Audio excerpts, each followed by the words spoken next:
cú bị băng mệt trong nòng vá tay chạy cặp mà bệnh đấy nhặt tay chạy ôm mệt trong nòng vá tay chạy cặp mà bệnh rã rồi đi từng tay lấy bên hàng ta tiếp chạy bên doanh mòn tay lấy nick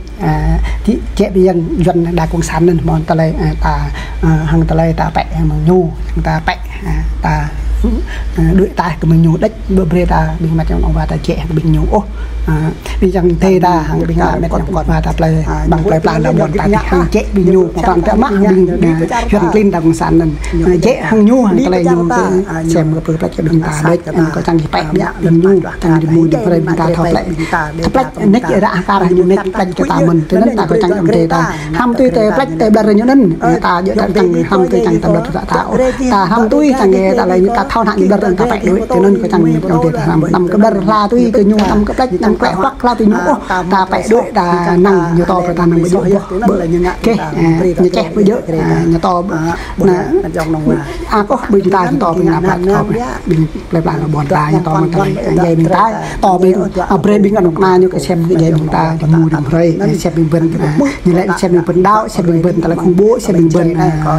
ta là phân động như lại nằm ta phát động như lại phân động cách ta phân động ta nào ta lại đau ta nào ta lại bố cái tê ta yêu lại cái tê ta mang sang tê vật sang đây hay ta lại ta đau dọa ta chọc mua dọa ta yêu lại dọa trepe ta bộ bread như chẳng ta đau hăng tôi như trắng tiếng nóc na như trắng chọc muốn hăng ta lại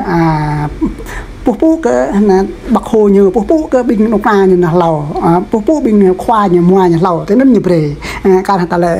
giờ ta giết bên trong nòng va ta vật dòng thì ta đạo cả đập mình bố cái bạc hồ bố cái nóc na như với ta ngại Noel nha cái bình là cũng ăn mừng xá mừng huyền mò lình mò đăng ký mò ký kết thương bình nóc na như nấn về ta ngại Noel ta cho bố cái này cha rằng bây giờ từ nên nhu mà chẳng ta lại là đa kỹ môi chẳng toạc bằng này một tí ta lại là từ giò hơn cha rằng chê grong chê ta lại nắp chê mà ác chê lại cha rằng chê mò từ này thì tí nên chê mà về ngày từ nên bên trong đồng và có ta nó có bị mình trong đồng và ta vật ở Việt Nam tí ta đau cái ete ta nằm huệ cái nhu ta nằm cái tuân cái nhu nhu cái xem ta từ nên nhé vật trong đây ta đau cái này cả tí như cái xem họ này như cái xem neck cái dây bên ta giữa lại ăn đạo ăn cả tìm lệch đề cả vật tìm lệch Việt Nam bên năm vật ta lại cùng dạo đạo ở đây đạo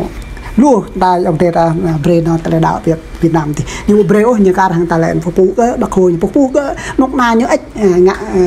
ta lại ta huệ cái thế huệ bình nóc na như lệ ta huệ chẳng ta huệ là bình nóc na như lầu như lại ta cúc cái bạc là hồi ta cúc cái bình nhiều bình nóc na như lầu như lại nên ta cúc cái bình nhiều đã nhiều đạo ete đã nhiều mọi ete đã nhiều ete ta cúc nhiều ta đạo cái ete ta cúc ete yêu lại ete ta toa câu yêu lại thằng ete chọc muốn cái ete thằng người ta là bọc lang ete ra ete mà chi đã đặt về bình ta thằng đi mua điểm rầy pre bình ta thằng ác lạ mừng nhâm mừng là thằng cái chặt bình ta thằng cái đi mà ta lấy cái nhâm thì mấy trong đồng va tại chế nên cái năm tôi mừng tay bình dân công sản nhờ tạ vợ nhờ re bây giờ cơ bằng bạc nhờ ta lại phải nhập nhung bắt hăng xin vợ mạ nhá mình dần lên bằng sản mình có chăng ở bên trong đồng và tá thao mà nắm ta lại có vợ có re vật thằng chạy ông tề ta nhiều cả mức ta lại bình đặc công sản đã sát cái bình ta chẳng cái việc thọ nào chẳng cái thọ giá trước ta lại có vợ có re đi chẳng cái tăng trăng đi mà trăng đi hàng ta lấy nhựa cái cao cái bình ta đấy coi rằng bây giờ lại ta lại ta black bằng power black bằng cả bằng đầu black bằng ta lấy bỏ nhập ta black ta lấy ta nào ta lấy đạo ở nách bên trong đồng và có mà ta đi mà đồ đi mà ta lấy bỏ nhập mà có đây bằng cái sự này vượt nó dòng tê ta tài chế chẳng cái dạ lại có đạo vạn có ready hàng ta lấy dần ngã sát cái bình ta chẳng ta phục vụ cái nhu phục vụ cái bình lần này nhu phục vụ cái khoa hòa cái nhu ta một phục vụ cái tê như chẳng thế nên ta đạo cái nhu đạo cái nhu đạo cái tình địch Việt Nam thì nó nhất trong đồng văn có ta tăng bình cái kia chẳng cái bậy bình nhu bẹ vượt dòng tê ta đạo cái này cái tí nó bậy bình là mình dần ta lên công sản mình bẹ dân công sản mình ta lại nhu ngạ dựa là biết kề đó vứt hơn đoạn là giấc Sài Gòn để khai mình dân tại dân nhiều cô chọn cho mắt mình lần nào cho cả thu hồi như thu hồi lấy đất là đất nhà nước này là dự án mình lần nào như lên đất của nhà nước dự án sao thế nên nói coi như là miếng ngọt ngào nói là đất của nhà nước thu hồi đất này đất nọ, đất rừng hoặc là đất ở thành phố hoặc là đất ở trong thôn trong làng đó, nhưng nó có thu hồi, nó này là đất của dự án của nhà nước đó. Như vậy đấy, tất cả mọi anh em chị em nhưng mà nghe mình dáng nhưng mà chia sẻ với anh em, nhưng mà phải biết rõ, nhưng mà Đảng Cộng sản rất là tội ác. Giết là bằng nó giết mình là giết bằng bí mật, vũ khí bí mật đó. Mấy anh em thì không hiểu mình nói tiếng trai thì mình nói là tiếng Việt để tất cả mấy anh chị em cần xa nghe. Nhưng mà thực sự mình nói, nhưng Đảng Cộng sản không cho mình đi theo đạo, nhưng nó nói là trái phép, nó nói là đạo phản động, mình cứ đi theo đạo của Chúa, cầu nguyện của Chúa là nó không cho, cứ đi theo những cái bọn nó nói là mấy cái bọn nó là bọn hành động của mình, kẻ thù của mình, nó cứ xem cứ đi theo của mình hoặc là đi nghe lém của mình, cứ giết hàng bí mật, nó giết bằng giết dân tộc hoặc là người kinh ngoài khác đấy, nó giết bí mật. Có biết tại sao không? Nó giết bí mật thì nó đánh đập, nó cho thuốc uống hoặc là nó đập ở chỗ phổi, đập ở chỗ đầu, chỗ nào thì mình không biết, vết thương đấy nó bị sưng trong người mình đấy, nó giết bí mật đấy. Nó đánh, nó nói là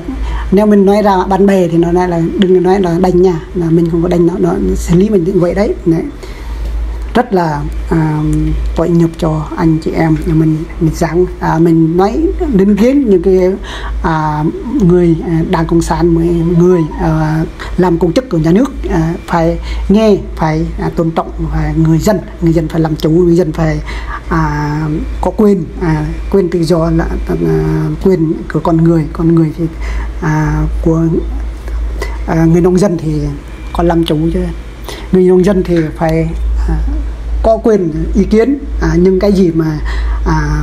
với cán bộ mới làm việc tổ chức ở huyện, ở tỉnh, đừng cái đánh đập của người dân, gian man lấy đất hoặc là đàn áp của tôn giáo của người dân trai,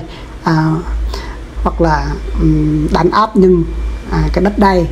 thu hồi những cái đất đai của người dân đấy. Người dân mà thiệt thòi chạy, mấy người thì chạy nước này, 10 người thì chạy nước kia đó, không ổn định của gia đình, mấy gia đình tan nát tại vì Đảng Cộng sản Việt Nam nó làm ác như vậy. Mấy anh chị em thì cần sát với Đảng Cộng sản thì biết rồi, nó cứ lúc nào nó muốn giết mình thì cứ giết thôi, nó không nhường cho ai, nó không sợ ai đâu. Như vậy mình nói tiếng Việt một chút đó, nó không cho mình đi theo đạo, nó cứ